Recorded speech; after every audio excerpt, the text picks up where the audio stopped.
ये देखा जाता है कि जब लाइट आके किसी एक मेटल सरफेस पे गिरता है, किसी एक मेटल सरफेस पे गिरता है, उसके पास जो फोटोन की एनर्जी है, उस एनर्जी को ऑब्जर्व करके कुछ मेटल इलेक्ट्रॉन्स जंप करके बाहर आ जाते हैं। Why I say metal electrons? Because metal electrons, the valence electrons are very lightly bound to the nucleus. तो जैसे एनर्जी मिलता है उसको छोड़ के बाहर आ जाते हैं। कभी कभार तो इतना जोर से बाहर आते हैं कि मेटल को सरफेस को छोड़ के जंप करके बाहर निकल जाते हैं। ऐसा एक इफेक्ट को कहते हैं फोटो इलेक्ट्रिक इफेक्ट। ठीक है, तो क्या कहेंगे? Ejection of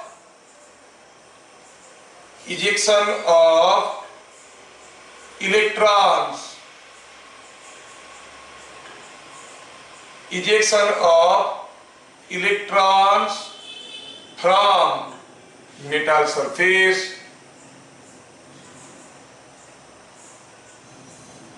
by incident of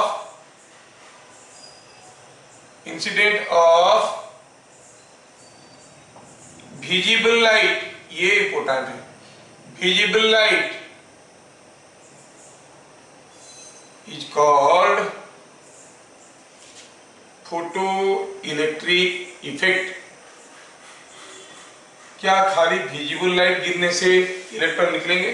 ultraviolet light गिरने से नहीं निकलेंगे। क्या अल्ट्रावायलेट लाइट तो हाई फ्रीक्वेंसी के होते हैं भाई, ठीक है ना, हाई फ्रीक्वेंसी के होते हैं, उनके फोटोन के पास तो ज्यादा एनर्जी है। If you go for x-ray और भी ज्यादा एनर्जी है, तो निकलेंगे नहीं निकलेंगे? निकलेंगे, पक्का निकलेंगे, लेकिन हम उसको फोटो इलेक्ट्रिक इफेक्ट नहीं कहेंगे। फोटो इलेक्ट्रिक इफेक्ट कब कहेंगे? अगर विजिबल लाइट गिरने से निकलता है तो उसको फोटो इलेक्ट्रिक इफेक्ट कहेंगे। बाय इंसिडेंस ऑफ अल्ट्रावायलेट और high frequency electromagnetic waves also electrons are rejected, but that is not designated as photo electric effect. ठीक है, क्योंकि इफेक्ट का प्रैक्टिकल यूज बहुत ज्यादा है विजिबल लाइट के साथ, तो इसलिए फोटो इलेक्ट्रिक इफेक्ट को एक सेग्रीगेट करके एक सेपरेट आर्टिकल बनाया गया है। ध्यान रहे यहाँ पर कि बाय इंसिडेंस ऑफ एनी, कोई मत सोच लेना कि विजिबल लाइट गिरने से ही होता है और किसी से नहीं होता है। By incidence of any EM wave of high frequency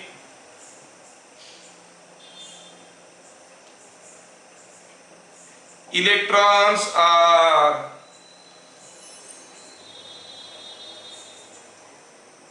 emitted or ejected from metal surface, but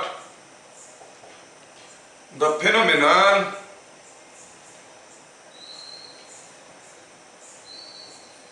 is not called photoelectric effect। इसको फोटो इलेक्ट्रिक इफेक्ट नहीं कहते हैं। सिमिलर इफेक्ट देता है लेकिन उसको फोटो इलेक्ट्रिक इफेक्ट नहीं कहते हैं। तो फोटो इलेक्ट्रिक इफेक्ट कब कहते हैं? Only when visible light is incident and the electrons are ejected from the metal surface.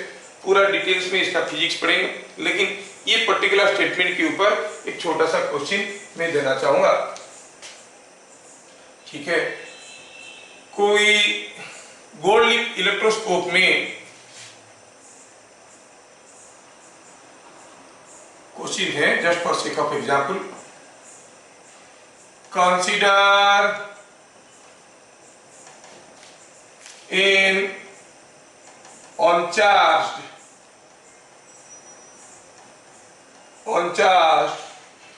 gold leaf electroscope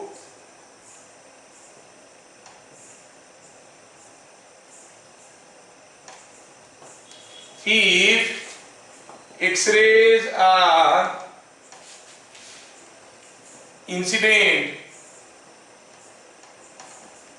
incident on the leaves, ठीक है, on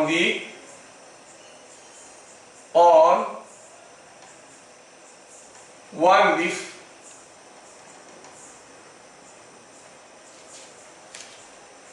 bit number 2, bit number 2, both leaves, both leaves, ठीक है, दोनों में अगर गिरेगा, what will happen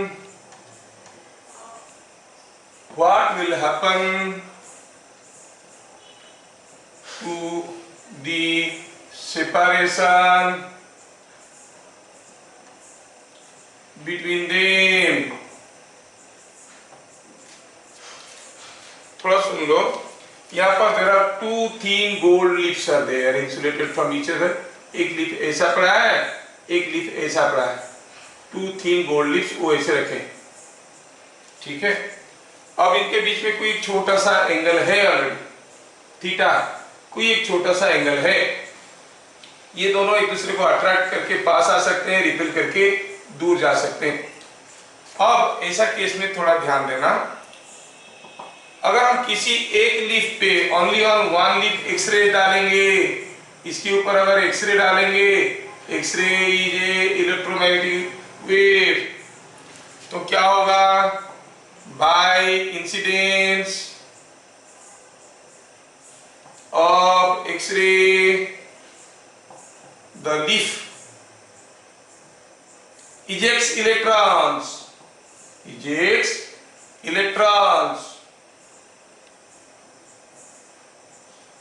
and gets positively charged. हाँ, तो क्या हो गया, इसमें से कुछ इलेक्ट्रॉन निकल के भागे, ये पॉजिटिव चार्ज हो गया। सोचो, ये दोनों कंडक्टर है, गोल्ड लीफ से, अब इसमें क्या हुआ है, ये पॉजिटिव चार्ज हो गया। अगर कोई पॉजिटिवली चार्ज बॉडी को कोई अनचार्ज बॉडी के पास रखेंगे तो क्या होगा, opposite charges will be induced and they will be attracted. तो क्या होगा, they will attract each other, thus the leaf will attract the other by induction of opposite charge,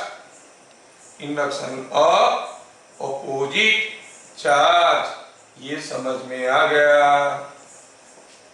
अब सोचो, दोनों में गिरेगा तो, दोनों में अगर गिरेगा, दोनों में अगर ये लाइट गिरेगा, एक्सरे गिरेगा, तो क्या होगा, दोनों से इलेक्ट्रॉन निकल जाएंगे, ये भी पॉजिटिव हो जाएगा, वो भी पॉजिटिव हो जाएगा। Now what will happen, they will repel each other, तो क्या होगा, दूसरे में फेन by incidence of X ray on both each one is positively charged and repel each other,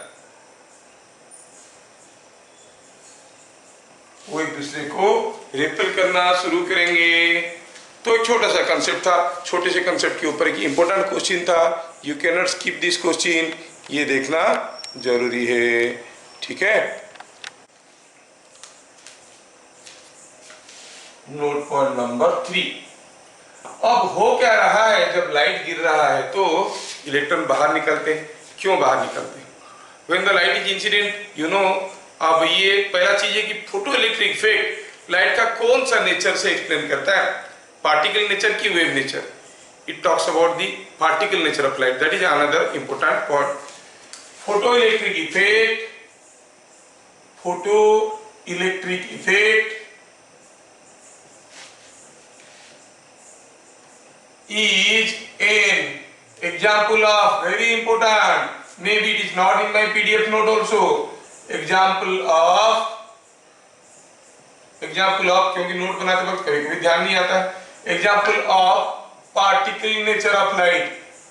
particle nature of light मतलब क्या है, nature of light मतलब क्या है, मतलब ये है light is a continuous flow of photons, that is called particle nature of light।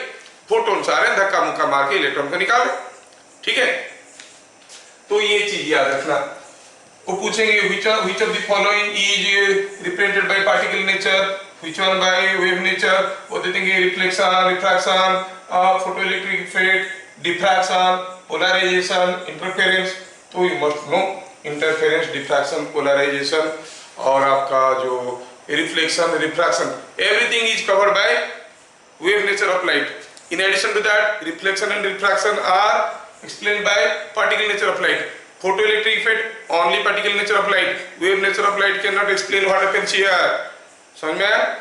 हाँ, तो सबकी अपनी अपनी गरिमा है। तो क्या होता है when energetic photon photons are incident on a metal। कोई फोटोन अंदर गिरा, फोटोन का अपना मोमेंटम है भाई, ये एक इलेक्ट्रॉन है, ये कोई दूसरा इलेक्ट्रॉन है, कोई फोटोन है और ये इसका अपना मोमेंटम है। मोमेंटम के कारण जब ये टकराएगा तो कंजर्व द मोमेंटम, ये कुछ दूसरे डायरेक्शन में भी जाएगा। मतलब इसको टकराया प्लस इसको टकराया, हो सकता है 4-5 इलेक्ट्रॉन के साथ टकराया, मतलब ये कुछ एनर्जी इसको दे दिया, कुछ एनर्जी इसको दे दिया। हो सकता है कि ये पूरा हेड ऑन कोलिजन इसके साथ कर रहा है और सारा का सारा एनर्जी इसको दे रहा है। तो जब एक फोटोन अंदर जाएगा उसका एनर्जी को कितने इलेक्ट्रॉन मिल बांट के खाएंगे उसका कोई सर्टेनिटी नहीं है, कोई सर्टेनिटी नहीं है। तो ये जो फोटोन अंदर गया उसका एनर्जी को या तो एक इलेक्ट्रॉन पूरा अब्सॉर्ब कर लेगा या नंबर ऑफ इलेक्ट्रॉन्स मिलके अब्सॉर्ब करेंगे, शेयर कर लेंगे। When energetic photons are incident on metal, the photon energy may be absorbed by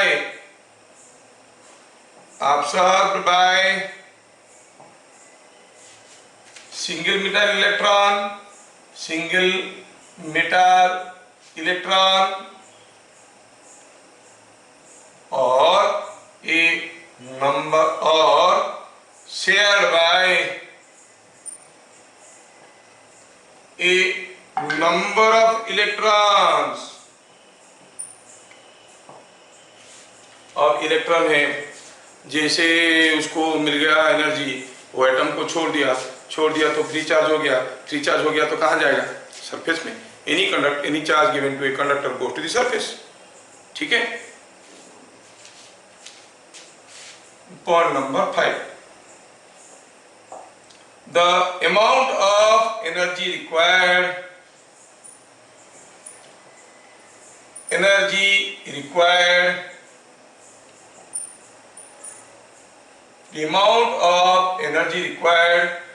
to just liberate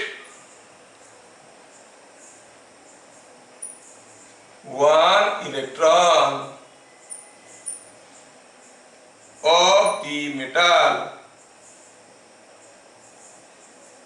to the metal surface, just surface पे पहुंचाने के लिए, ठीक है, is called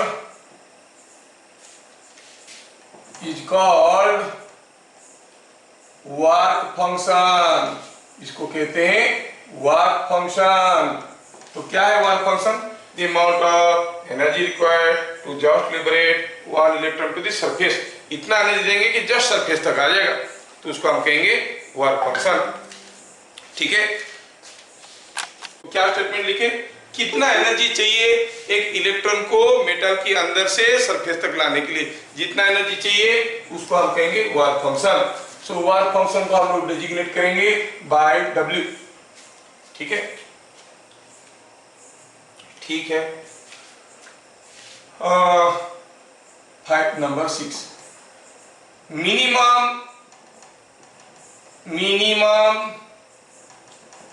energy of a photon to just liberate an electron to surface is W। तो एक photon के पास कम से कम कितना एनर्जी होना चाहिए? कम से कम W एनर्जी होना चाहिए, ताकि जब वो मेटल सरफेस पे गिरेगा और वो सारा एनर्जी को एक ही इलेक्ट्रॉन ऑब्जर्व करेगा तब वो बाहर आ जाएगा। मान लो W एनर्जी वाला कोई फोटोन गिरा, लेकिन उसका एनर्जी को 3-4 इलेक्ट्रॉन मिल बांट के खा गए, कोई भी बाहर नहीं निकलेगा। सो W एनर्जी वाला कोई फोटोन अगर गिरता है और वो सारा एनर्जी को एक ही इलेक्ट्रॉन ऑब्जर्व करता है तो बाहर आता है and photo electric effect takes place. लेकिन कोई जरूरी नहीं है कि W एनर्जी का कोई फोटोन गिरा तो एक फोटो इलेक्ट्रिक इफेक्ट होगा। क्यों? क्योंकि हो सकता है that energy shared by a number of electrons. ये स्टेटमेंट बहुत इंपॉर्टेंट है, तो इसको आगे देखेंगे। The minimum frequency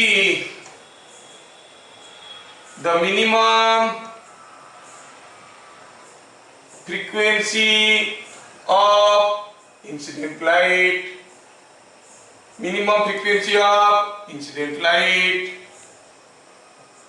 to cause photoelectric effect। Photoelectric effect, ये बाहर निकलने वाली इफेक्ट को तो हम बोल रहे हैं फोटोइलेक्ट्रिक इफेक्ट ना। तो ये मिनिमम एनर्जी क्या, minimum frequency of incident light to cause photoelectric effect should be such that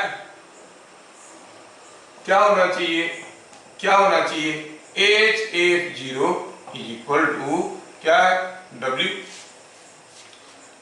that is अगर फ्रीक्वेंसी F0 है तो एनर्जी कितना है, HF0, और एनर्जी HF0 है तो फिर F0 का वैल्यू क्या हो गया, W/H। W क्या है, W is work function. Work function मतलब it is the amount of energy. इस एनर्जी को यूजुअली इलेक्ट्रॉन वोल्ट में एक्सप्रेस करते हैं, तो आप चाहो तो जूल्स में कर सकते हो, 10⁻⁻ सम वैल्यूज में लिखना पड़ेगा। तो ये यूजुअली इलेक्ट्रॉन वोल्ट में एक्सप्रेस किया जाता है, और ये हो गया H। W/H gives you the minimum frequency of incident light. This frequency is called threshold frequency of the metal।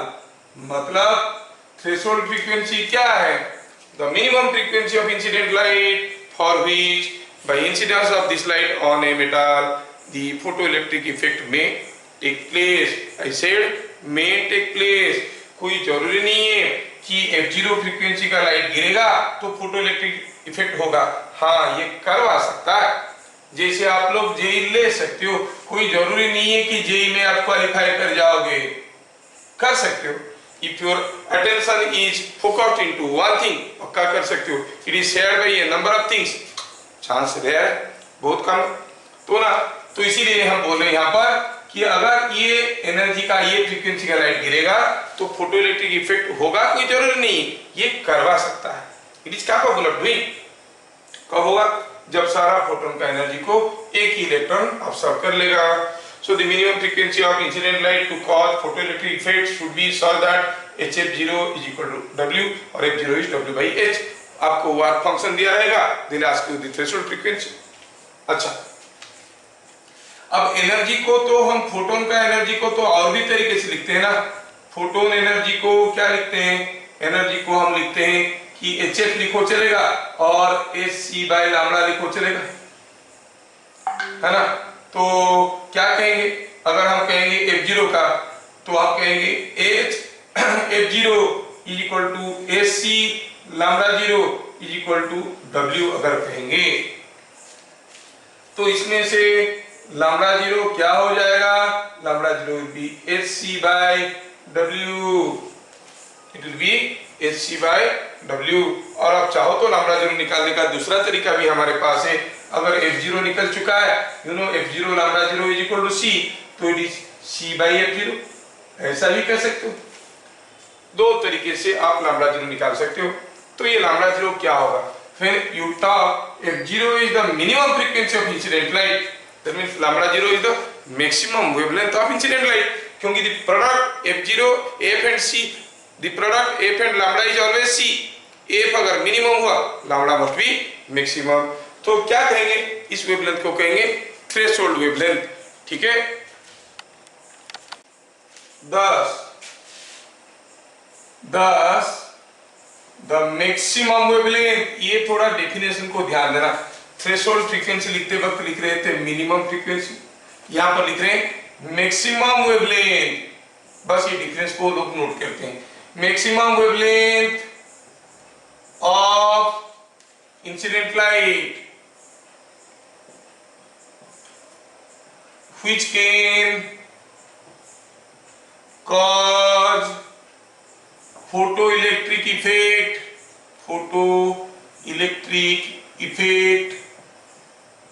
in a metal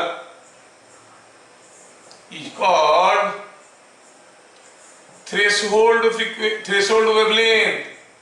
threshold wavelength किसका? Threshold wavelength of metal.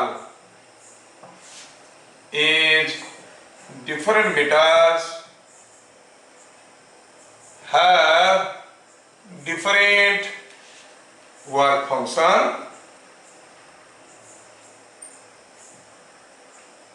है ना।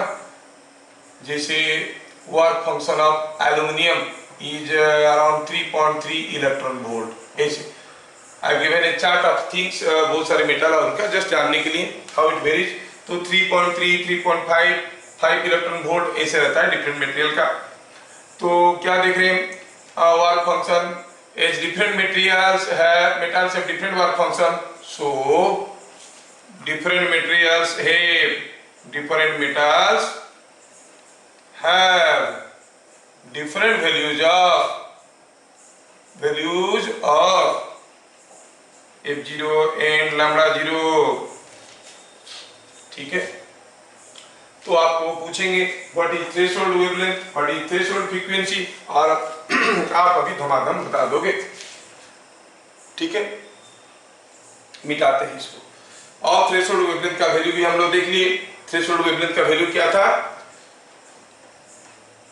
It was threshold wavelength of the metal. Threshold wavelength क्या हो गया?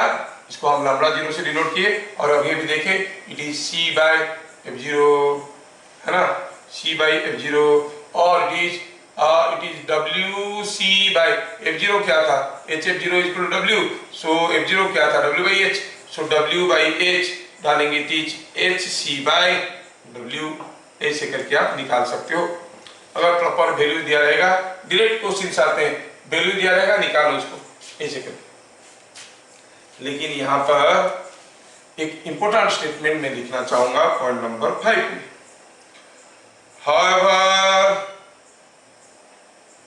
However, when a photon of frequency F greater than F0 is incident on a metal,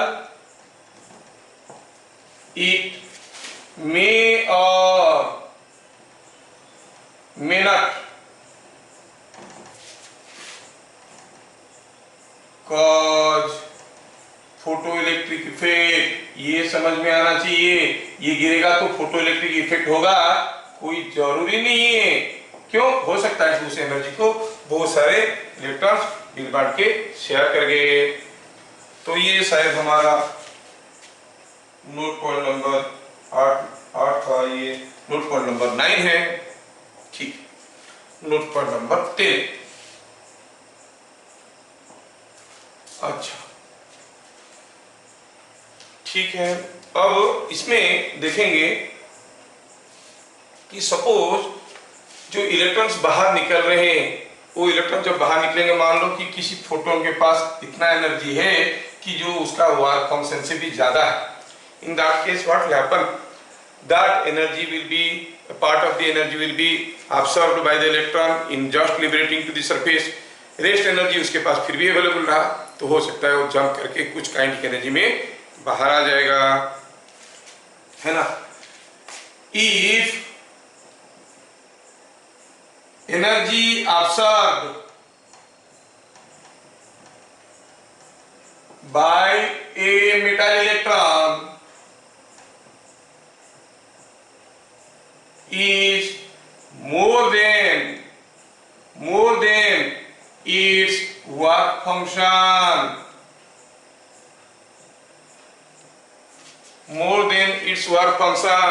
then part of energy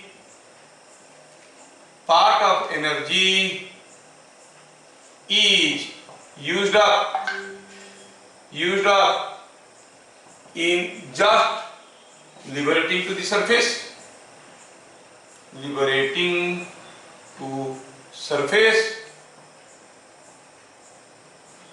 and rest energy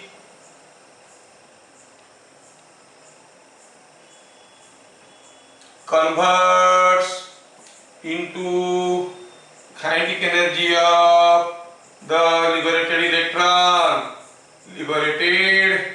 electron, ठीक है। ये होगा, कोई photon आया, numerically देखते हैं, जस्ट खाली फॉर अंडरस्टैंडिंग। फोटोन आया 10 इलेक्ट्रॉन वोल्ट का, एक 10 इलेक्ट्रॉन वोल्ट का फोटोन आया, बहुत ज्यादा इतना नहीं होता है, समझाने के लिए बोल रहे हैं। किसी एक मेटल को स्ट्राइक किया, जब किसी एक मेटल को स्ट्राइक किया, उस मेटल में उसको स्ट्राइक करके 6 इलेक्ट्रॉन वोल्ट दिया, फिर चला गया किसी दूसरे इलेक्ट्रॉन को दिया 4 इलेक्ट्रॉन वोल्ट, और ये अब्सॉर्ब हो गया, कौन? Photon.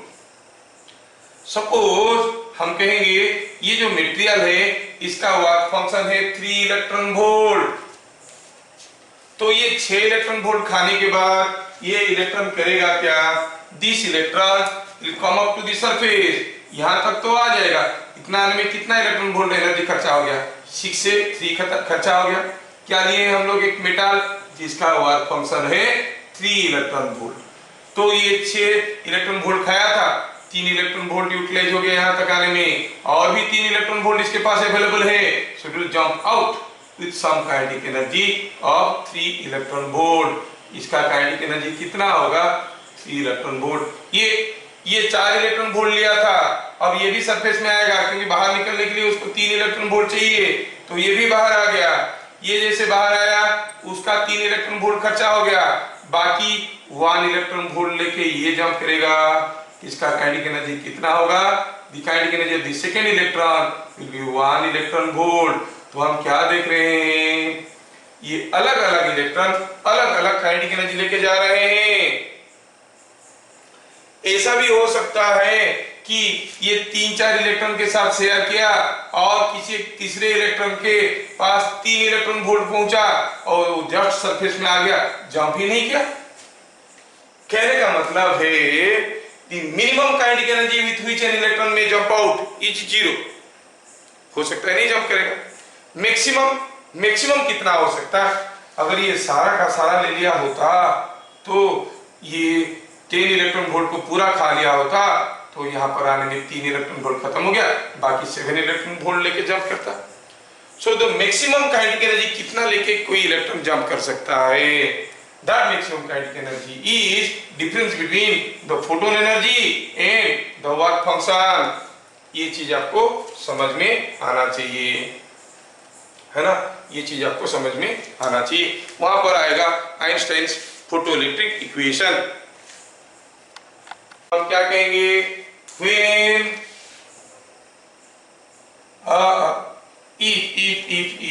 if frequency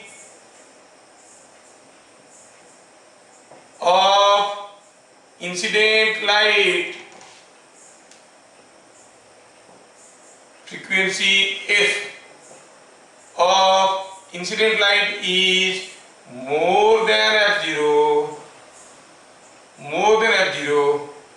and total energy of a photon is completely absorbed by a single metal electron.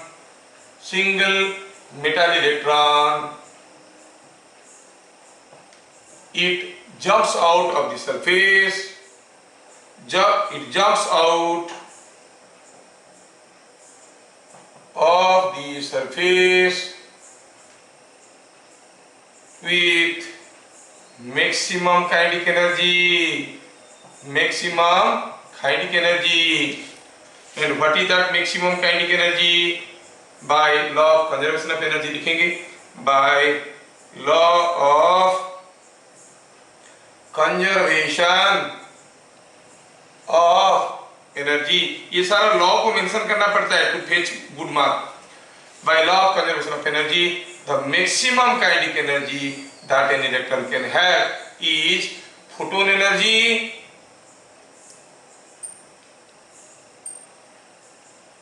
minus work function, है ना, work function.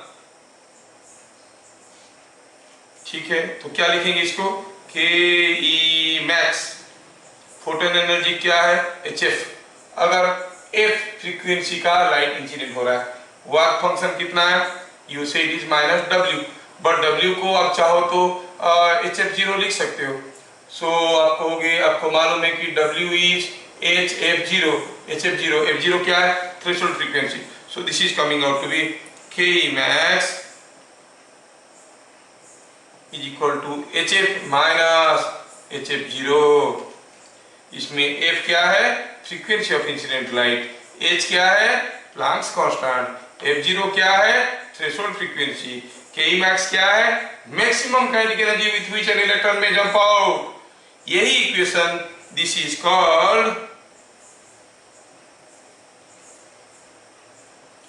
Einstein's photo equation और फोटो इलेक्ट्रिक इक्वेशन. जगह नहीं है तो मैं फोटो इक्वेशन लिख दिया.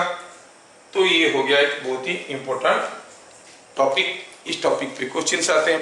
What is Einstein photo electric equation. तो देखिए कि जो मैक्सिमम काइनेटिक एनर्जी है, कितना मैक्सिमम काइनेटिक एनर्जी में कोई इलेक्ट्रॉन जंप करके मेटल सरफेस से बाहर निकल सकता है, वो डिपेंड करता है F और F0 के ऊपर. H is a constant. H is a constant. तो ये इक्वेशन याद रखना. साथ साथ और एक चीज याद रखना, जो कि एक बार जेईई मेन में आ गया और सारे बच्चे गलत करके आ गए. सारे के सारे बच्चे गलत करके आ गए. वो क्या था? अब सोचो थोड़ा. What can be the minimum kinetic energy with which an electron is liberated. Minimum क्या? अगर वो एनर्जी को सारे 4-5 इलेक्ट्रॉन मिल बांट के खाएंगे तो किसके पास भी प्रॉपर एनर्जी होगा नहीं, कोई नहीं निकलेगा. If the same energy, same photon energy is shared by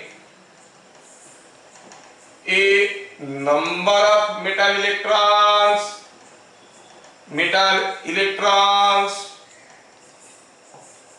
then it may happen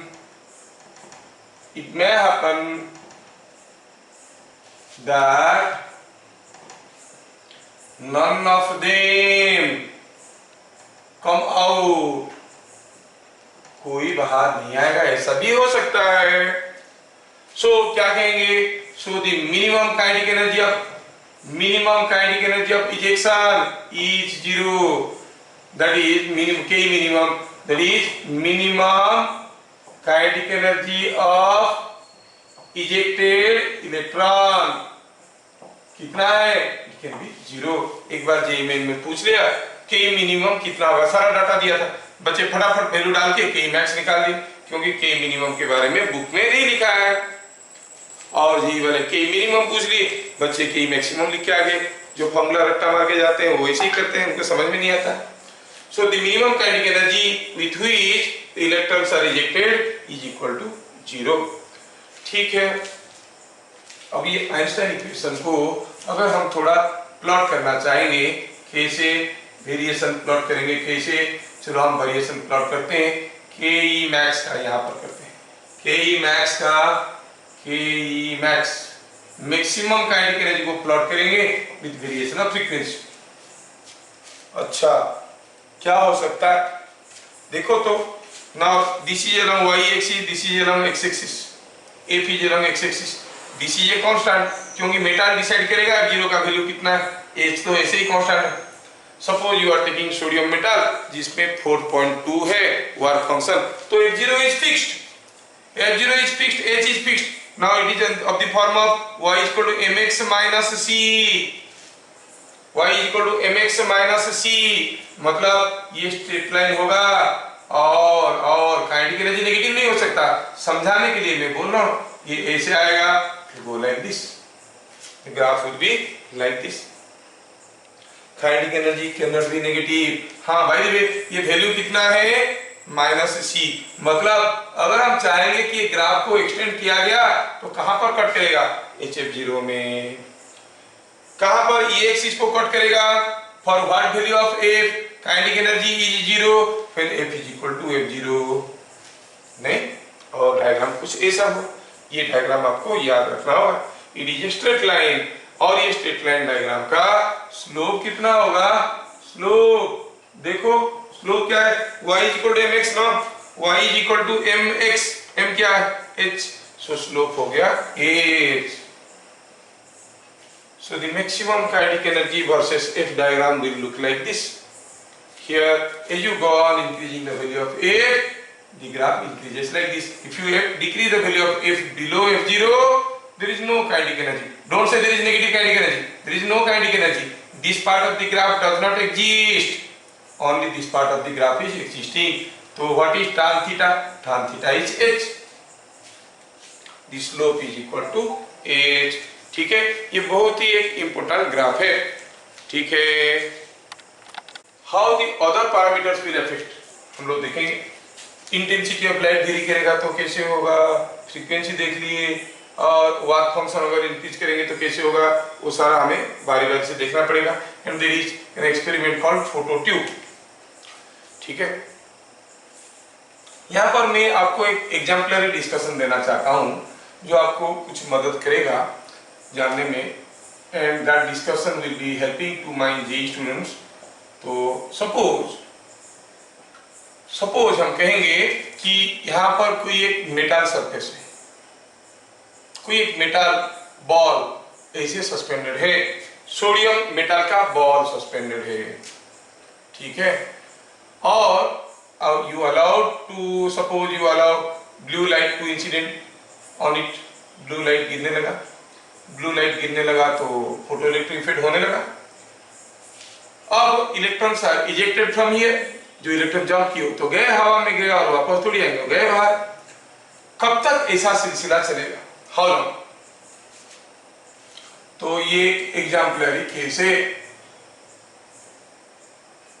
तो कुछ टर्म्स इसमें आएंगे, हम लोग देखेंगे। A isolated metal ball, an isolated metal ball was suspended in sunlight, ठीक, सनलाइट में सस्पेंड कर दिए तो फोटो इलेक्ट्रिक इफेक्ट हो रहा है।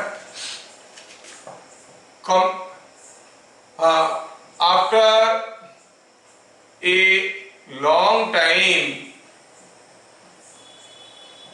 t0, the ball was connected to ground.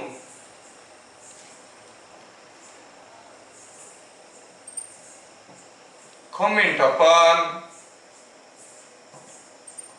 variation of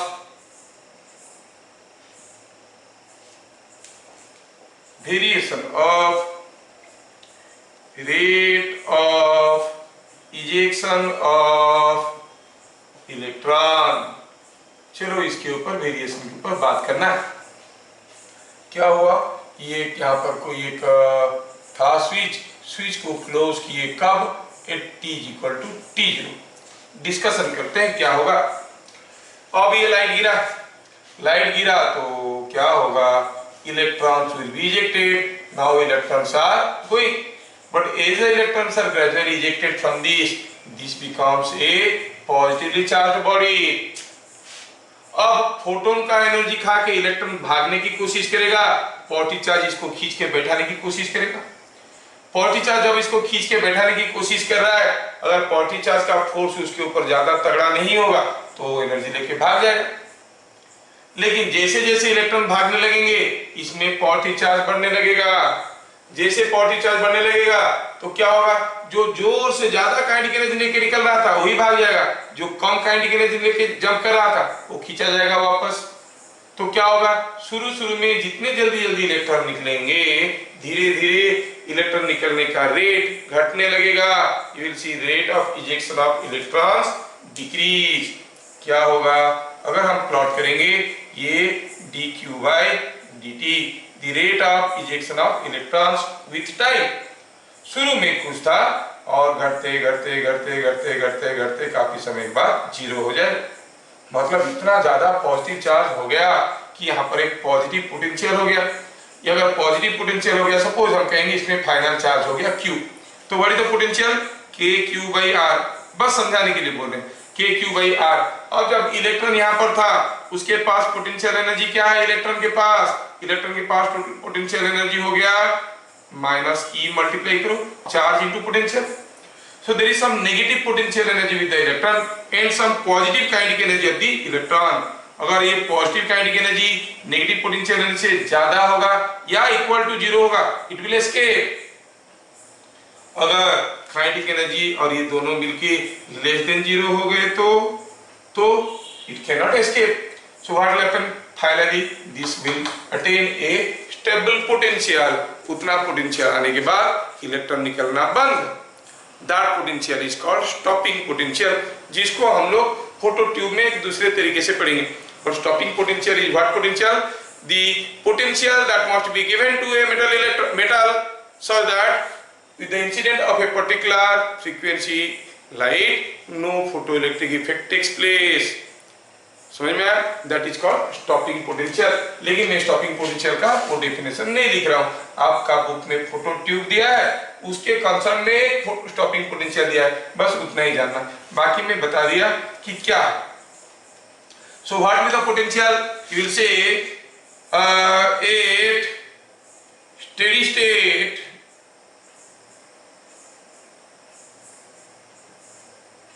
if potential of sphere is V, then minus EV plus Ke max should be less than 0 for no further ejection, no further ejection of electrons, और electron eject नहीं होगा। This potential is called stopping potential. कोई नहीं पूछेगा, जो लोग JEE वगैरह दे रहे हैं कुछ उल्टा पुल्टा पूछ सकता है बोल के मैं बता रहा हूँ। हाँ ये बात हो। अब क्या हुआ, इलेक्ट्रॉन निकले, ये पॉजिटिव पोटेंशियल में आ गया, आने के बाद इलेक्ट्रॉन निकलना बंद हो गया।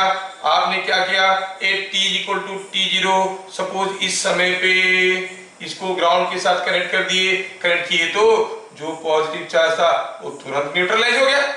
जैसे न्यूट्रलाइज हो गया पोटेंशियल बिकम जीरो, जैसे पोटेंशियल जीरो हो गया फिर से ejection will increase and it will continue like this, जब तक ये कनेक्टेड रहेगा जितना इलेक्ट्रॉन निकल जाएंगे इधर से सप्लाई चलेगा। तो you will see the rate of flow of और rate of ejection of current will vary something like this. ये ऐसे करके आएगा, फिर सडनली T इक्वल T0 में बढ़ जाएगा और ये उसके बाद कांस्टेंट रहेगा। क्यों कांस्टेंट रहा, क्योंकि ये कनेक्टेड है। अगर फिर से डिस्कनेक्ट कर देंगे फिर से घट जाएगा जीरो, जब तक कनेक्टेड रहेगा ये कांस्टेंट रहेगा। तो ये एग्जांपल हम लोग अभी देख लिए। Now we go for next point. School में नहीं चाहिए, स्कूल वालों को नहीं चाहिए, डोंट वरी। तो हम लोग देख लिए वेरिएशन ऑफ काइनेटिक एनर्जी और maximum kinetic energy with incident frequency. ठीक, पॉइंट नंबर 13 में चलो हम लोग देखते हैं what is a photo tube. Photo tube ये स्कूल में आता है, ठीक है। क्या है ये फोटो ट्यूब, मैं पहले बताता हूँ। Let me draw a figure. इसमें क्या होता है कि ऐसा एक वैक्यूम ट्यूब होता है, ऐसा एक वैक्यूम ट्यूब होता है, इतना बड़ा नहीं होता है, मैं समझाने के लिए बोल रहा हूँ। यहाँ पर क्या होता है, एक कैथोड होता है, दिस इज द कैथोड, ठीक है। और यहाँ पर क्या होता है, यहाँ पर मान लो कि यहाँ पर कोई एक एनोड है, ठीक है, ये एनोड है, ये एनोड हुआ, ये कैथोड हुआ। अब यहाँ पर हुआ यूं कि ये कोई वेरिएबल वोल्टेज है, ऐसे ये कोई वेरिएबल वोल्टेज है, सी दोनों वोल्टेज का पोलैरिटी में उल्टा लगाया हूं, और ये पोजीशन ए में है, ये पोजीशन बी में है, ये स्विच ए या बी को कनेक्ट कर सकता है। चलो मानते हैं कि initial it was at A, so this was at higher potential, this was at lower potential, this was the cathode. Now you allow electrons, I mean incident light to incident on this, ठीक है। अब क्या होगा, ये तो negative potential में है, positive potential में होने से इलेक्ट्रॉन को पकड़ के रखता है, नेगेटिव पोटेंशियल में है तो क्या होगा, इलेक्ट्रॉन्स विल बी इजेक्टेड। अब क्या हुआ, इलेक्ट्रॉन्स यहां से जंप करना शुरू करेंगे, किस डायरेक्शन में, किसी भी डायरेक्शन में, कोई जरूरी है कि किसी एक डायरेक्शन में जाएंगे, तो ये ढेर सारे इधर उधर की डायरेक्शन में जंप करने लगे, रैंडमली जंप करने लगे इलेक्ट्रॉन्स। लेकिन यहाँ पर सपोज हमें कोई वोल्टेज दे रखे, फॉरवर्ड वोल्टेज Vs, ठीक है। अब इसमें क्या हो रहा है, अगर ये वोल्टेज को थोड़ा सा बढ़ाएंगे, मान लो वोल्टेज 0 कर दी, तो इलेक्ट्रॉन निकलेंगे, इधर उधर कूदेंगे, यहाँ पर एक क्लाउड फॉर्मेशन हो जाएगा। Here you find a cloud of electrons will be there, सब इधर उधर रैंडमली मूव कर रहे हैं, and there is no current in the circuit. हो सकता है कि उसमें से कुछ इलेक्ट्रॉन जो इस डायरेक्शन में आ रहे थे वो सीधे आके यहाँ पे पहुंच गए, तो एक करंट एस्टेब्लिश हो गया। लेकिन major of the electrons, major part of the electrons are jumping in random directions, no current in the circuit, almost no current in the circuit. आप ये वोल्टेज को थोड़ा सा बढ़ा दी, वोल्टेज को बढ़ा देंगे तो ये हो गया हायर पोटेंशियल, ये हो गया lower potential, an electric field will be established here.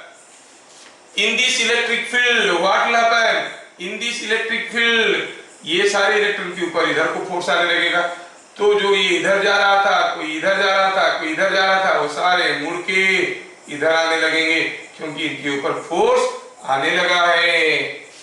तो ये इलेक्ट्रॉन्स आने लगेंगे धीरे धीरे धीरे धीरे इधर, more and more electrons will come, and as the electrons are flowing like this, you say there is a current in the circuit, current is flowing in the circuit. वो करंट का variation कैसे होगा इस voltage के साथ, ठीक है। तो bit number 1, initially switch S is connected to A, ठीक है। और इसको VF कहते हैं, इसको VR कहेंगे, रिटार्डिंग और reverse voltage. Initially switch S is connected to A, जैसे हम A को कनेक्ट किए, and light is allowed, light is allowed to incident on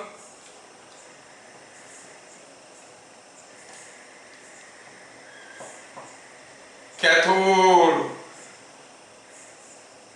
cathode मतलब negative plate,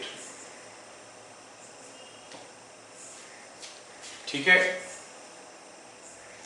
electrons are ejected, electrons are ejected in random directions electrons are ejected in random directions. Electrons are ejected in random directions.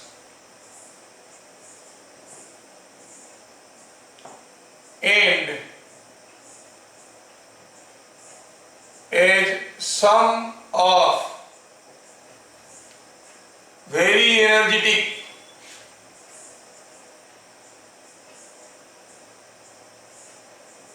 electrons reach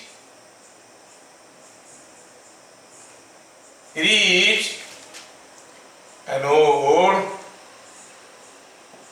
A,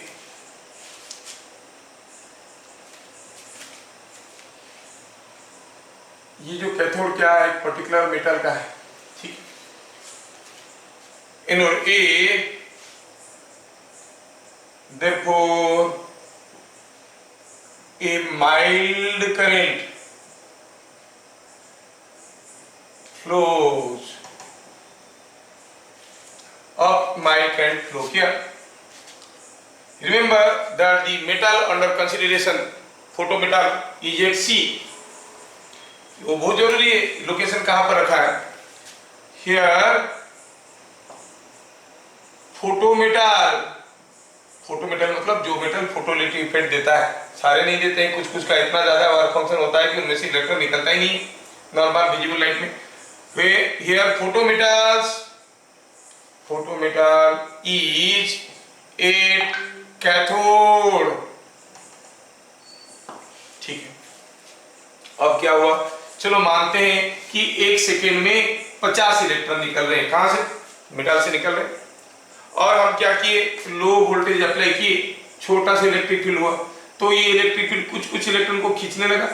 मान लो कि ये electric field के चलते 10 electron इधर भागने लगे, 10 electrons are motivated to reach the anode, और भी 40। अब अगर वोल्टेज बढ़ाएंगे, 10 की जगह ये 20 खींचेगा, 30 खींचेगा, 40 खींचेगा, और मान लो कि वोल्टेज इतना ज्यादा किए कि पूरा 50 इलेक्ट्रॉन को खींच लेता है। The number of electrons swept by the electric field is 50 per second.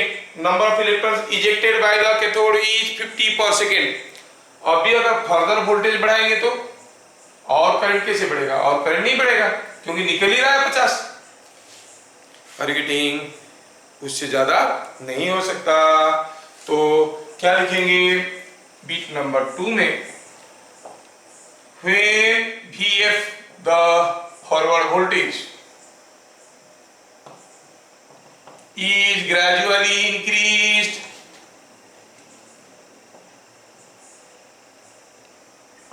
more and more electrons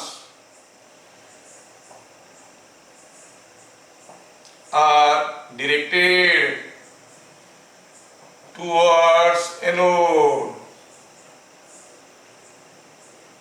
and current in circuit, अगर ये इलेक्ट्रॉन्स ऐसे आ रहे हैं तो करंट ऐसे जा रहा है, जिसको हम कहेंगे photo current. Photo current, current IP in the circuit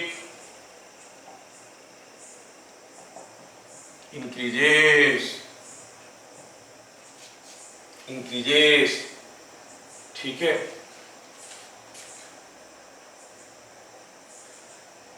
When rate of sweeping of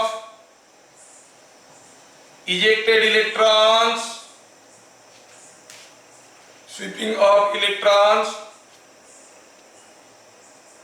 becomes by the electric field of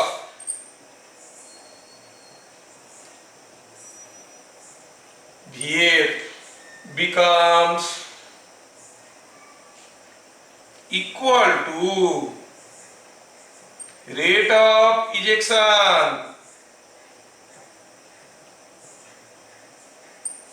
of electrons from cathode। क्या होगा, further increase in Vf, further increase in Vf does not increase the photocurrent IP, ये photo current को और नहीं बढ़ाएगा, ठीक है, photo current और नहीं बढ़ेगा। हाँ, अगर ये बात है तो फिर मैं ये फिगर को मिटाता हूँ और मैं प्लॉट करना चाहता हूँ कि how is the variation of photo current with forward voltage. तो मैं आपको दिखाना चाहूंगा कि suppose this is what is the plot of forward voltage and photo current when there was no voltage, even then there was a small current. Why? Because some of the electrons which were very energetic, they were jumping onto the anode. They not necessarily be directed towards the anode. लेकिन as you applied a voltage and you find an electric field is established from higher to lower potential, electrons are guided, redirected, motivated to go towards the anode. So more and more electrons come, photocurrent increase. The diagram goes like this. लेकिन एक particular समय के बाद जब rate of sweeping of electron becomes more than rate of ejection, becomes equal to rate of ejection, उसके बाद voltage बढ़ाओगे तो electric field तो बढ़ेगा, लेकिन ज्यादा इलेक्ट्रॉन कहां से लाएगा, जितना निकल रहा है उतना ही, तो photo current becomes constant. The diagram becomes like this. So with variation of forward voltage photo current is increasing. This is not a straight line, this is A curve, क्योंकि क्लाउड ऑफ इलेक्ट्रॉन से आप खींच के ले रहे हो electrons को by application of an electric field. ये कर्व ऐसे आ गया, तो हम इसको क्या क्या कहेंगे, ये जो करंट है क्या कहेंगे, saturated current, saturated current. At this stage मुझे करंट और बढ़ाना है, मुझे करंट और बढ़ाना, इतना करंट में मेरा सेटिस्फेक्शन नहीं हो रहा है, मुझे और ज्यादा करंट चाहिए, तो क्या करना पड़ेगा, ध्यान से देखना। ये और एक इंपॉर्टेंट बिट है,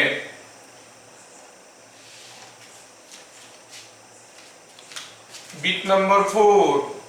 after IP assumes saturation,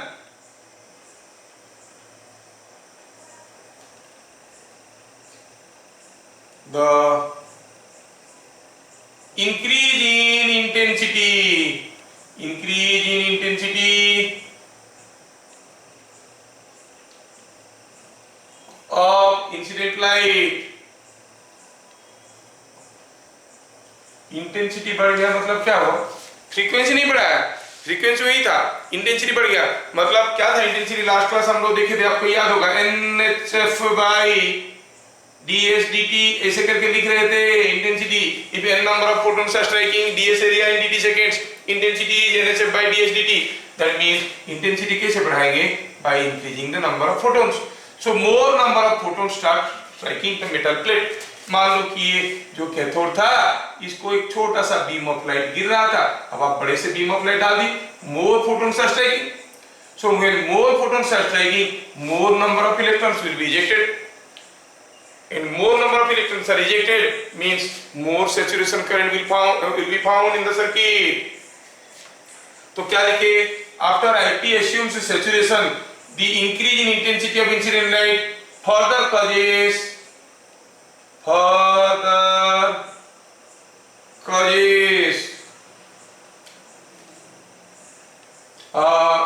at this stage। थोड़ा स्टेटमेंट को ढंग से लिखेंगे, I am not satisfied with the English here. Theme तो वही है, कंसेप्ट थोड़ा थीम को बदल देता हूं। इफ इंसिडेंट इंटेंसिटी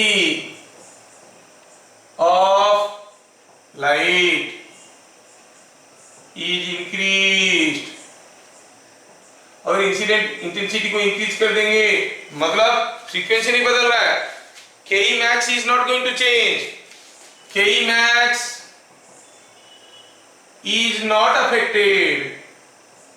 क्यों, क्योंकि ये डिपेंड करता है किसके ऊपर, फ्रीक्वेंसी ऑफ इंसिडेंट लाइट के ऊपर। हम इंटेंसिटी बढ़ा रहे हैं, मोर नंबर ऑफ फोटोन्स डाल रहे हैं, ठीक है, but more number of photoelectrons are ejected. ध्यान दिया जाए कि by increasing intensity Ke max is not affected but more number of photoelectrons are ejected। तो ठीक है, तो क्या होगा अगर हम प्लॉट करना चाहेंगे variation of IP with VF, इधर आईपी, तो कोई एक पर्टिकुलर इंटेंसिटी I1 में ये डायग्राम कुछ ऐसे था। This was for intensity I1। अगर हम इंटेंसिटी ज्यादा कर दिए ये डायग्राम कुछ ऐसे ही होगा, but now the intensity is I2 which is more then I1। तो क्या मिला, और ज्यादा करंट मिल रहा है, the saturation current is improved, the saturation current is improved. और यहाँ पर भी देखो जब जीरो वोल्टेज था इसमें जितना इलेक्ट्रॉन पहुंच रहे थे एनोड के पास खुद ही जंप करके और कुछ ज्यादा पहुंच रहे होंगे, so there will be a little different. ठीक है, there will be a little difference. तो यहाँ पर छोटा सा डिफरेंस होना जरूरी है। कुछ बुक्स में वो डायग्राम करने में ऐसा कर देते हैं, ठीक है, that is wrong. Remember, because intensity is improved, so more number of electrons will be jumping from the cathode and reaching the anode deliberately। खुद ही आ जाएंगे, उनको कोई मोटिवेशन की जरूरत नहीं है। So what you find by increasing intensity, ये आपका saturation current increase कर गया। I क्या है, यहाँ पर I क्या है, intensity of incident light, intensity of incident light. JEE में आ जाता है क्वेश्चन, जो कैथोड था वो कैथोड से 1 मीटर दूरी पे सोर्स रखा गया था और ये हुआ सैचुरेशन करंट ये, और अगर इसको 2 मीटर दूरी पे ले लेंगे क्या होगा आप जानते हो, for a point source intensity is inversely proportional to the square of the distance. Last class हम लोग पढ़े थे, उससे आपको निकालना पड़ेगा इंटेंसिटी क्या होगा, अकॉर्डिंगली वेरिएशन देखना पड़ेगा। तो मैं यहाँ पर मैं बताना चाहूंगा, साथ साथ यहाँ पे मैं ये भी बताना चाहूंगा जस्ट a minute, कि how is the photo current very with variation of intensity, saturation current. तो अगर हम सैचुरेशन फोटो करंट को ड्रॉ करने की कोशिश करेंगे विथ वेरिएशन ऑफ इंटेंसिटी तो कैसा दिखेगा डायग्राम,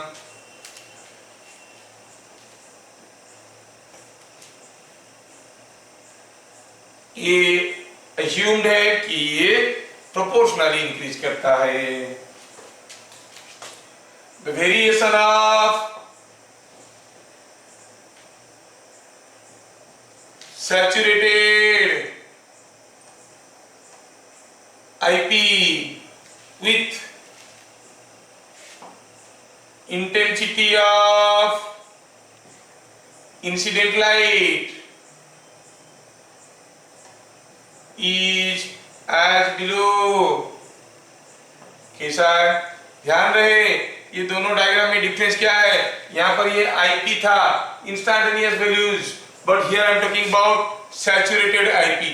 आईपी सैचुरेटेड मतलब फाइनल वैल्यूज क्या रहेगा, तो आप देखोगे अगर हम इसको इंटेंसिटी के साथ वेरी करेंगे, ये क्या है इंटेंसिटी ऑफ इंसिडेंट लाइट कैसे वेरी करता है, अगर इंसिडेंट लाइट का इंटेंसिटी 0 है कोई करंट नहीं निकलेगा, आई बढ़ाते जाओ ये निकलेगा, diagram becomes a straight line. We don't know this slope और anything, no direct relation is available. आपको खाली याद रखना पड़ेगा in that to a hypothetical assumption, I can not say I justify this, but then हो सकता है कि हम कहेंगे कि इंटेंसिटी ऑफ इंसिडेंट लाइट बढ़ाएंगे तो सैचुरेटेड आईपी, बार बार मैं इंसिस्ट कर रहा हूं यहाँ पर आईपी नहीं है, सैचुरेटेड आईपी मतलब this value, this value is saturated current of IP, saturated current IP, saturated IP, ठीक है, ऐसा लिखो saturated IP का वैल्यू कैसे वेरी करा, ये वैल्यू कैसे वेरी करेगा by increasing the intensity, the diagram goes like this। ठीक है, दूसरी चीज हम लोग देखेंगे कि ये जो आपका सप्लाई वोल्टेज था उसको चेंज करने से ऐसे वेरी कर रहा है, कोई भी जोन में it is not having a linear variation, that means the device that you are showing here is not a ohmic element, it is a non-ohmic element। क्या लिखेंगे, is variation of VF with IP is not linear और non linear. Therefore, the phototube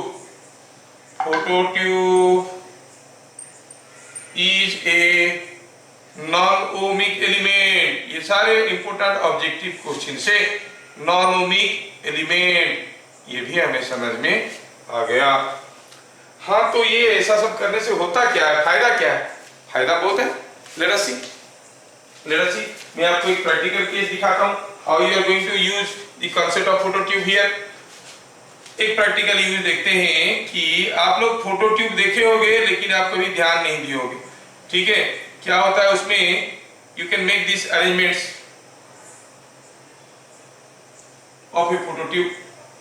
light sensitive resistor, उसको क्या कहते हैं? Light sensitive resistor. हाँ, मेरे पास अभी है, मैं लाके दिखा सकता हूँ नीचे से, बहुत सस्ते में आ जाता है। आप कभी कभी रेस्टोरेंट वगैरह में गए होंगे तो वहां पर देखोगे, क्योंकि हम लोग इंडियन साइकोलॉजी के after using the toilet we do not flush and come back, है ना? तो क्या होता है उसमें ऑटोमेटिक अरेंजमेंट रहता है, व्हेन द एजेंट व्हिच क्या कर रहा है वहां पर, विसर्जन कर रहा है, करके वापस आएगा तो ऑटोमेटिकली वाटर जो है वहां पर फ्लश हो जाता है। कभी कभी आप देखोगे टैप खुला छोड़ देते हैं, तो क्या करोगे आप, टेप के नीचे हाथ दिखाओगे, पानी खुद ही गिरने लगेगा, हाथ निकाल दो, पानी गिरना बंद हो गया। These are all simple experiments you can do. I am showing you a simple case here.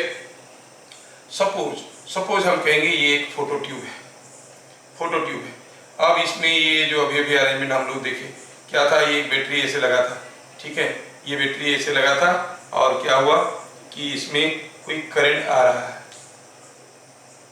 ठीक है, यहाँ पर कोई करंट आ रहा है। अब ये कितना करंट आ रहा है, ये तो ओमिक एलिमेंट नहीं है कि रेजिस्टेंस के ऊपर डिपेंड करेगा। अब ये वोल्टेज के कारण एक इलेक्ट्रिक फील्ड यहाँ पर ऐसे अवेलेबल है, तो इलेक्ट्रॉन को खींच के इधर फेंक रहा है, तो करंट फ्लो कर रहा है। अब यहाँ पर अगर आप कोई रेजिस्टेंस रख दोगे तो फिर it is not going to affect the current. तो क्या हुआ, मैं क्या करता हूँ, यहाँ पर एक फोटोट्यूब लिया हूँ जिसमें कुछ ये गिर रहा है, कौन, इंसिडेंट लाइट कहाँ पे गिर रहा है, वो फोटोमीटर पे गिर रहा है। फोटोमीटर के गिरने के कारण करंट इलेक्ट्रॉन ऐसे जा रहे हैं, तो करंट ऐसे जा रहा है। Now because of the current is not due to this voltage। अगर ये वोल्टेज के चलते होता तो R रहने से करंट कम ज्यादा हो जाता। ये तो इलेक्ट्रॉन यहाँ से फेंक रहा है, ये कैच कर रहा है, इसलिए तो करंट हो रहा है। तो the current is not due to resistance। By changing the resistance, the potential difference across this can be changed।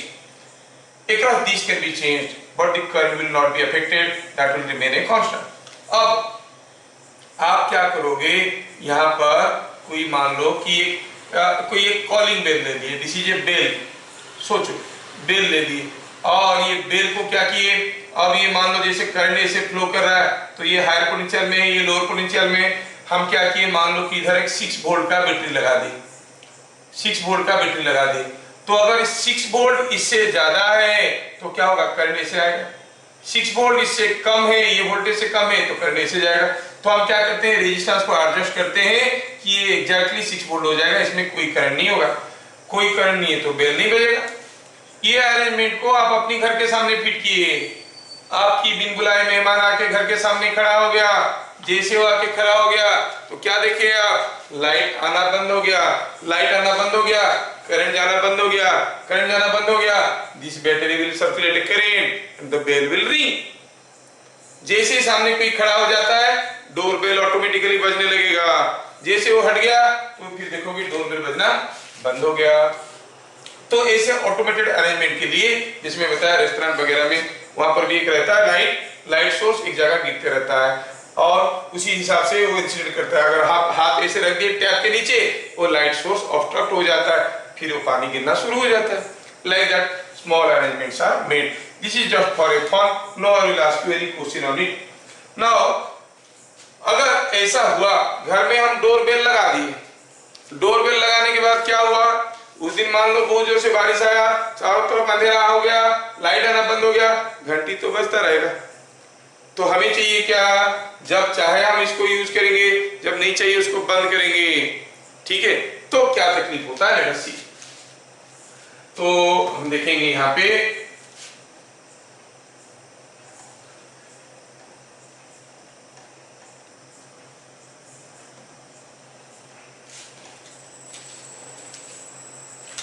Bit number 6 में देख रहे हैं, बड़ा इंपॉर्टेंट ये वाला पॉइंट। बिट नंबर 6 में देख रहे हैं, क्या देख रहे हैं, इवन व्हेन VF इज 0। आप कहोगे कि हाँ ठीक है, हमें डोरबेल अभी नहीं चाहिए, मैं स्विच ऑफ कर दिया, लेकिन स्विच ऑफ कर दोगे भी तो क्या होगा, कुछ इलेक्ट्रॉन तो सीधे जंप करके आके इसमें गिर रहे हैं, ठीक है, कुछ इलेक्ट्रॉन आके सीधे आके इसमें गिर रहे हैं। हम चाहते हैं कि फोटो करंट 0 हो जाना चाहिए, क्योंकि फोटो करंट इसके लिए नहीं हो रहा था, this was just a motivating factor here, ठीक है। अब अगर VF को 10 टाइम्स कर दोगे, करंट 10 टाइम्स नहीं होने वाला। आप देखो IP was attaining a saturation value, so even when VF is 0, sum of electrons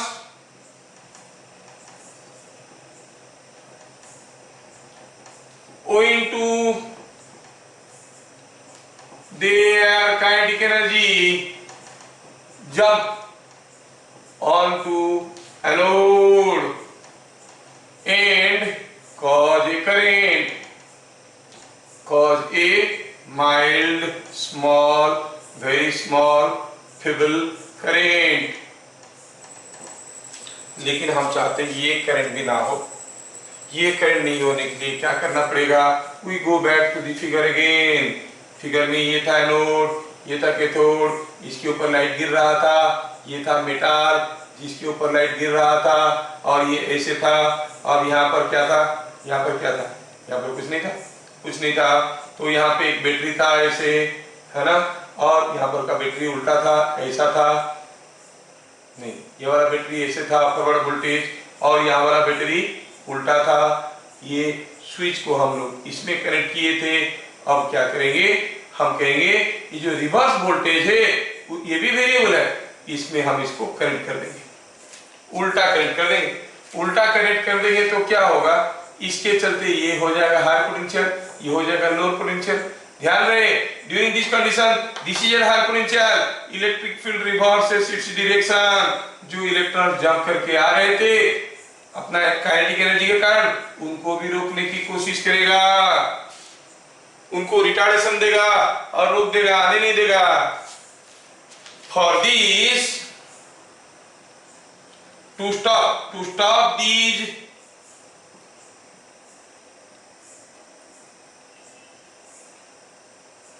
fast moving electrons, a reverse potential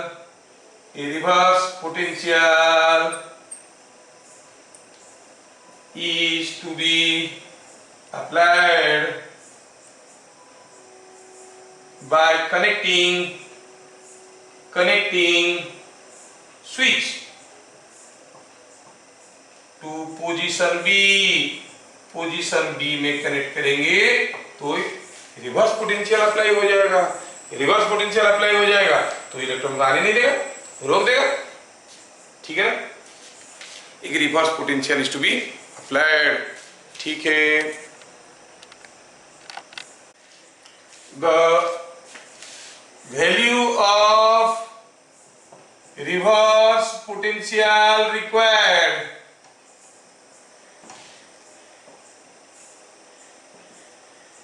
to stop the most energetic electron, सबसे ज्यादा काइनेटिक एनर्जी वाला वो रुक गया तो बाकी तो रुकेंगे ही रुकेंगे। Most energetic electron before reaching the anode is called stopping potential। stopping potential, यहाँ पर आपकी बुक में stopping potential का डेफिनेशन दिया गया है।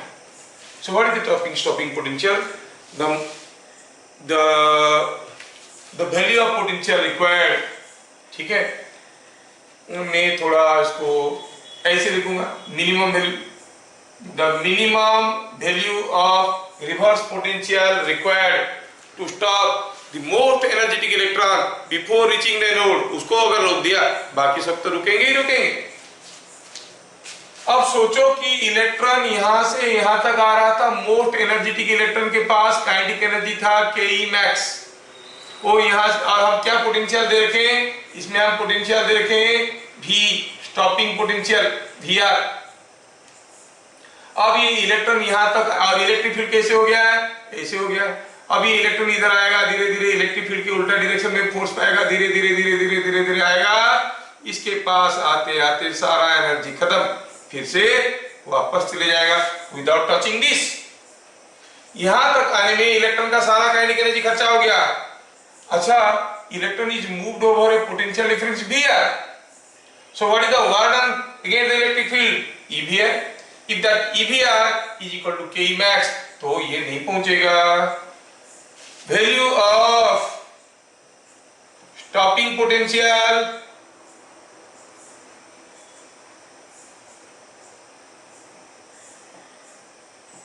is given by stopping potential Vs, नाम देते हैं, नाम है stopping potential, is given by stopping potential Vs is given by EVs must be equal to Ke max। तो स्टॉपिंग पोटेंशियल कितना हो गया, Ke max by E electronic charge, ये हो गया स्टॉपिंग पोटेंशियल। ये अक्सर क्वेश्चन आते हैं, लेकिन Ke max क्या था आप जानते हो, it was equal to HF minus HF0 by E। ठीक है ना, HF minus HF0 by E। And एक चीज ध्यान रखना है, अगर हम स्टॉपिंग पोटेंशियल का वेरिएशन प्लॉट करेंगे विथ इंसिडेंट फ्रीक्वेंसी, तो ग्राफ कैसे होगा, it will be a straight line again. तो अभी अभी जो हम लोग डिस्कशन किए, उस डिस्कशन को थोड़ा ग्राफिकली समझ लेते हैं, क्योंकि इसके ऊपर क्वेश्चंस आते हैं। ठीक है, इसके ऊपर क्वेश्चंस आते हैं।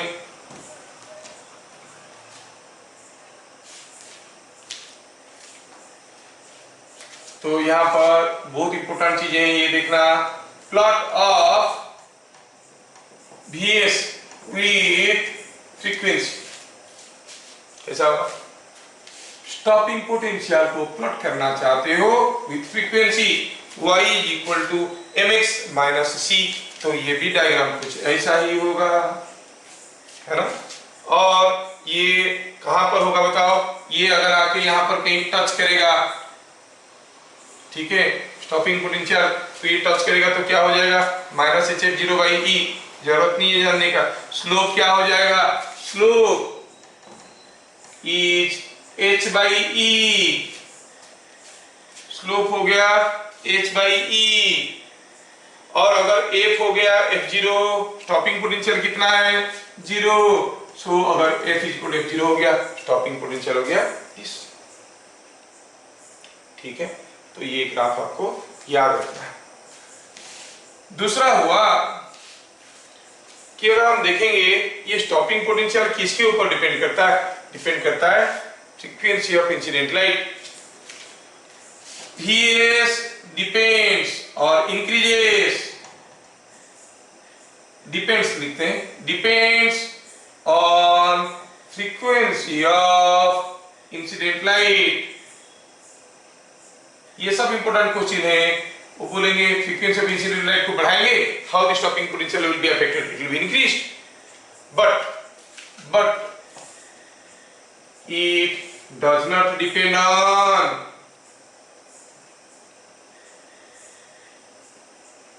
intensity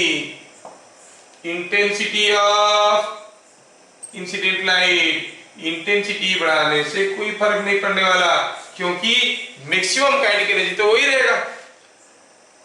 ठीक है, मैक्सिमम काइनेटिक एनर्जी डिसाइड करता है incident intensity of incident light.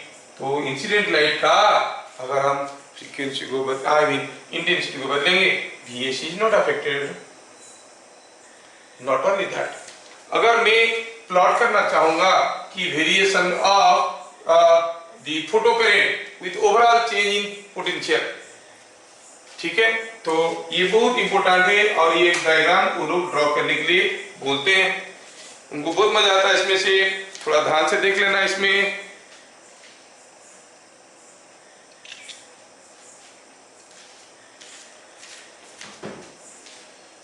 हाँ, तो हम लोग स्टॉपिंग पोटेंशियल की बात कर रहे थे, समझ में आ गया हमें। और before I go for the next statement, थोड़ा सा यहाँ पे बताना चाहूंगा कि स्टॉपिंग पोटेंशियल कैसे निकालते हैं। फॉर्मूला तो दे दिया, एनीवे थोड़ा इसको प्लॉट करते हैं। Plot of IP versus potential difference across the battery. भी क्या है? भी पीडी अक्रॉस, आईपी मतलब photo current, PD across photo tube. हाँ, थोड़ा प्लॉट करके देखते हैं कैसे दिखता है। ये हो गया वोल्टेज, जिसको हम फॉरवर्ड वोल्टेज बोलते थे। वोल्टेज बढ़ाए तो करंट बढ़ने लगा, इट गॉट सैचुरेशन। वोल्टेज उल्टा जीरो कर दिए, ये है करंट, ये आईपी है, ये है करंट। वोल्टेज जीरो कर दिए फिर भी कुछ करंट है, वोल्टेज को उल्टा किए तो उनको रोकने लगा। It's certain voltage that you call as Vs, the current has become zero. Now if you want to increase the intensity of incident light, intensity I1, intensity I1, suppose हम कहेंगे intensity I2 में जाएंगे जो कि इससे ज्यादा है, तो stopping potential is not going to change, it will remain the same, but the diagram will be something like this. ये हो गया I2 जो कि मोर देन I1 है। So this way you see the variation of stopping potential. Suppose हम इसमें क्या है, F is constant, मतलब इंसिडेंट फ्रीक्वेंसी इज कांस्टेंट, तो ग्राफ कुछ ऐसा हो गया। सपोज हम कहेंगे नहीं, इंटेंसिटी कांस्टेंट रखेंगे, फ्रीक्वेंसी को बदलेंगे। let us see, we want to see the plot of IP versus V, ठीक है, जब फ्रीक्वेंसी कांस्टेंट है, when F is constant, incident frequency constant है।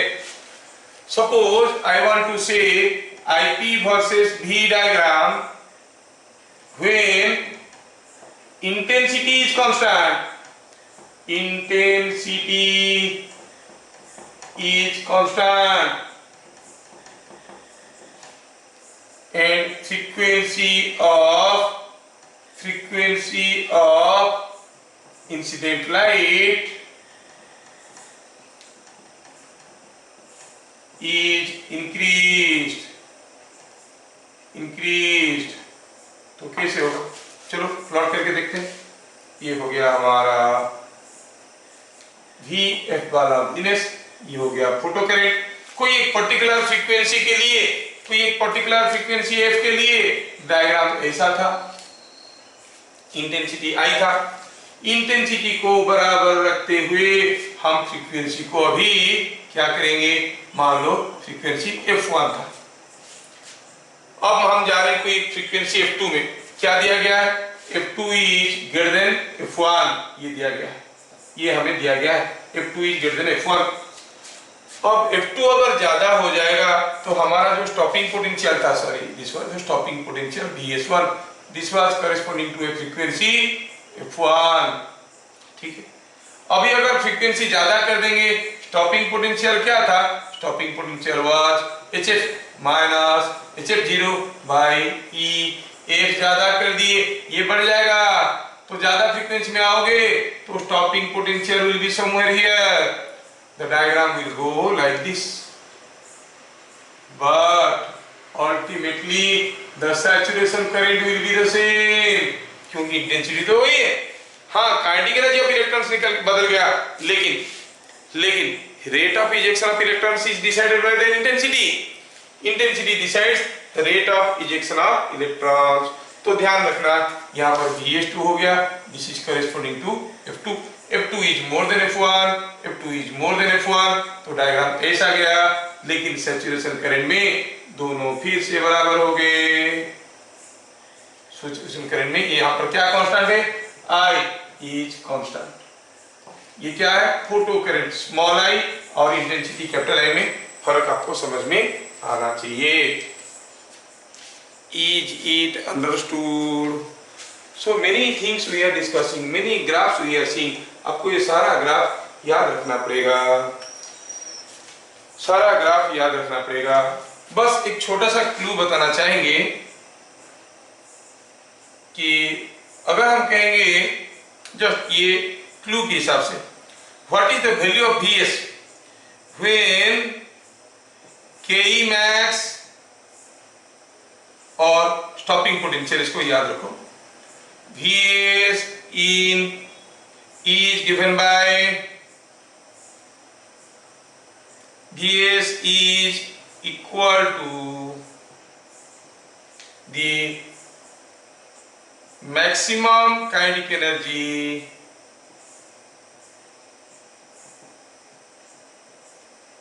is numerically equal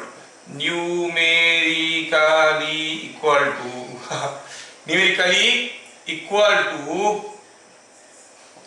the maximum kinetic energy of electrons, maximum kinetic energy expressed